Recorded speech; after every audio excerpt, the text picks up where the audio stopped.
चीन परस्त माने जाने वाले मालदीव के राष्ट्रपति मोहम्मद मुइज़ू लगातार भारत के खिलाफ आग उगल रहे हैं। मालदीव से भारतीय सेना की वापसी के लिए डेडलाइन जारी कर चुके हैं। चीन दौरे से लौटे मालदीव के राष्ट्रपति ने चुनावी कैंपेन के दौरान भी भारत विरोधी प्रोपेगेंडा का सहारा लिया था। इसका खुलासा करती ईयू की रिपोर्ट सार्वजनिक हो चुकी है। भारत और मोदी का विरोध भले ही इस वक्त मालदीव के राष्ट्रपति की पहचान बनकर उभर रहा है।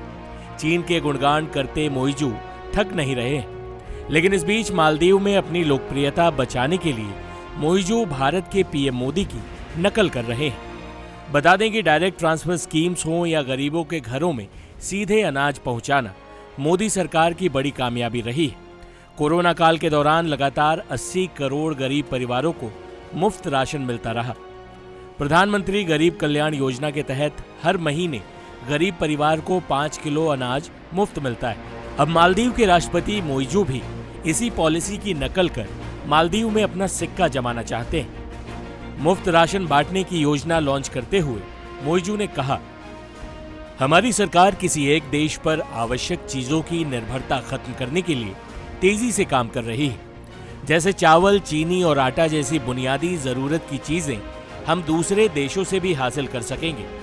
हमने तुर्की से भी इस संबंध में एक समझौता किया है। हमने न सिर्फ सप्लाई प्राप्त कर ली है, बल्कि पहली बार मालदीव में सरकार रमजान के महीने में हर परिवार को 10 किलो चावल और 10 किलो आटा बांटेगी। हमें उम्मीद है कि अगले साल से हम इसे और बढ़ा सकेंगे। इंशाअल्लाह हम अपने पैरों पर खड़े होंगे और दूसरे देशों पर हमारी निर्भरता खत्म होगी। हमारी सरकार यूरोप और अमेरिका से दवाइयों और अन्य सामग्री प्राप्त करने के लिए भी काम कर रही है। मैं वादा करता हूं ये भी जल्द ही होगा। बता दें कि चीन दौरे से लौटने के बाद से ही मालदीव के राष्ट्रपति मोहम्मद मुइज़ू लगातार भारत के खिलाफ बयानबाजी कर रहे हैं। चीन से लौटते ही उन्होंने कहा, मालदीव भले ही छोटा सा देश हो, लेकिन कोई हमें आंखें नहीं दिखा सकता। मालदीव और चीन ने 20 समझौते किए हैं। इसके अलावा मालदीव में चीन कई परियोजनाओं का विकास कर रहा है। मालदीव में जिन प्रोजेक्ट्स पर भारत काम कर रहा था, उसे भी चीन को सौंप दिया गया है। चीन मालदीव में 830 करोड़ डॉलर की लागत से एयरपोर्ट बना रहा है।